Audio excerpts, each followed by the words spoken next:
Des étudiants pro-palestiniens manifestent à l'Université de Columbia à New York alors que les administrateurs appellent au démantèlement des campements.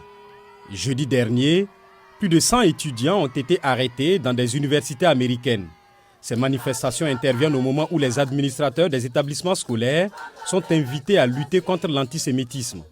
Une manifestante qui a refusé de donner son nom parle des revendications des étudiants. Je suis ici pour demander un cessez-le-feu immédiat afin que nous puissions acheminer l'aide humanitaire à Gaza. Je ne sais pas pourquoi ils ont dû faire venir les flics, mettre des menottes aux étudiants et pourquoi ils ne peuvent pas accepter quelques tentes où les étudiants étaient totalement pacifiques. Une étudiante de Columbia s'identifiant comme juive argentine voit différemment les choses. C'est très effrayant. Je ne peux pas me concentrer pendant les cours parce qu'ils crient toute la journée. J'ai peur de dire que je suis juive parce qu'il y a des extrémistes. Ils tenaient des photos soutenant le Hamas.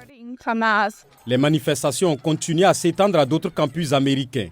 Mardi, un camp de tentes a été érigé à l'Université de Californie à Berkeley en signe de soutien aux personnes arrêtées lundi dans les universités de Columbia et de Yale.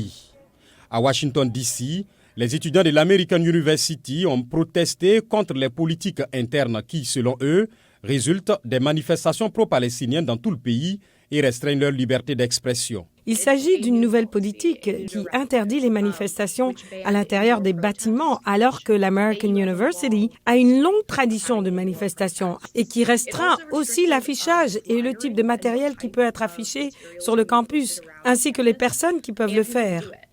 Dans une déclaration à la VOA, l'American University a indiqué que les directives ont été prises pour renforcer la sécurité et le sentiment d'appartenance des étudiants et qu'elle continuerait à soutenir les droits et les responsabilités de la liberté d'expression. Le président Joe Biden a déclaré aux journalistes qu'il condamnait les manifestations antisémites et entre autres ceux qui ne comprennent pas ce qui se passe avec les Palestiniens.